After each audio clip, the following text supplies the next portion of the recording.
Corona మహమ్మారితో అన్ని రంగాలు కుదేలయ్యాయి. కానీ ఓ పోర్టు మాత్రం కాసులతో కళకళలాడింది.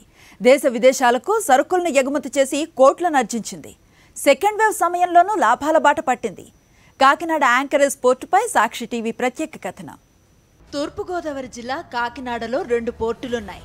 వీటిల్లో ఒకటైన యాంకరేజ్ పోర్టు పూర్తిగా ప్రభుత్వ ఆధీనంలో నడుస్తోంది.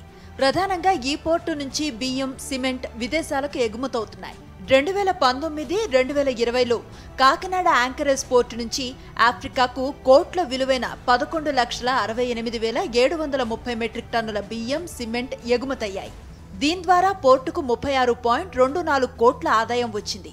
2020-21లో 5,104 కోట్ల విలువైన 28,21,222 మెట్రిక్ టన్నుల సరుకు రవాణా చేసింది. ఇందుకు పోర్టుకు 49.87 కోట్ల ఆదాయం వచ్చింది. ఈ ఏడాది ఏప్రిల్ నుంచి జూన్ నెల వరకు 62,82,254 మెట్రిక్ టన్నుల బియ్యం, 10,300 మెట్రిక్ టన్నుల సిమెంట్ ఎగుమతులు జరిగాయి. దీంతో కాకినాడ యాంకరేజ్ పోర్టుకు 10.16 కోట్ల ఆదాయం సమకూరింది.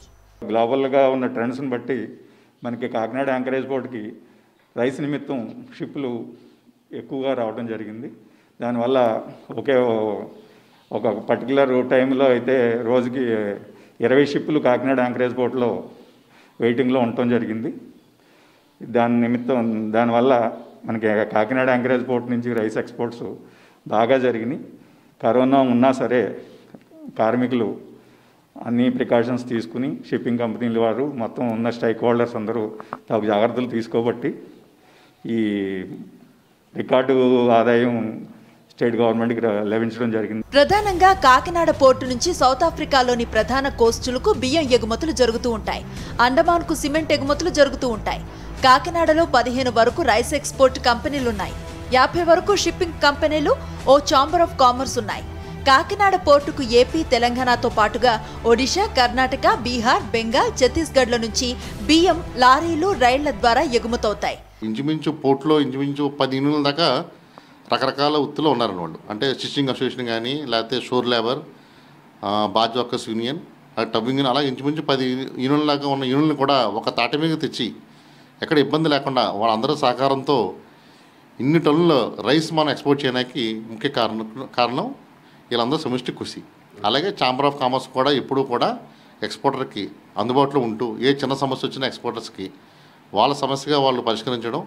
ఏదైనా పెద్ద సమస్య అయితే అది ఎమ్మెల్యే దృష్టికి తీసుకెళ్ళి ఇమీడియట్గా పరిష్కారం దానికి రావడం వల్ల ఇంత ఎక్స్పోర్ట్ మనం చేయడానికి ముఖ్య కారణం.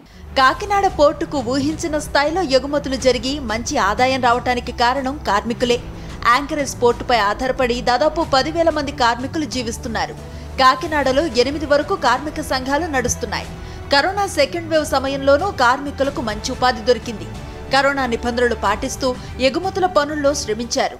కరోనా సెకండ్ వేవ్ వచ్చిన తర్వాత అన్ని సంస్థలు మూతబడినా సరే ఈ యాంకరేజ్ పోర్టు మాత్రం 24 అవర్స్ కరోనాకి భయపడకుండా మేమందరం కలిపి పనిచేసాం. మా కార్మికులకైతే ఉపాధి అయితే చాలా బాగుంది. అయితే ఇక్కడ ఈ పోర్టుని నమ్ముకుండి 10,000 మంది కార్మికులు ఉపాధికి కల్పించారు. కాకినాడ పోర్టు లాభాల బాటలో నడుస్తూ ఉండటంపై కార్మికుల సంఘాలు, షిప్పింగ్ కంపెనీలు, ఛాంబర్ ఆఫ్ కామర్స్ హర్షం వ్యక్తం చేస్తున్నాయి. కరోనా వంటి కష్టకాలంలో ఎన్నో సంస్థలు ఆర్థికంగా నష్టాన్ని చవిచూడాల్సి వచ్చింది. అయితే కాకినాడ యాంకరేజ్ పోర్టు మాత్రం విదేశాలకు సరుకులను ఎగుమతి చేసి ఊహించిన స్థాయిలో ఆదాయాన్ని సంపాదించుకున్నాయి. ప్రధానంగా ఈ సక్సెస్ వెనుక ఇక్కడ పనిచేస్తున్నటువంటి శ్రామికులు, అదేవిధంగా ఎగుమతి సంస్థల సమిష్టి కృషితోనే ఇది సాధ్యమైందని చెప్పి అధికారులు చెబుతున్నారు.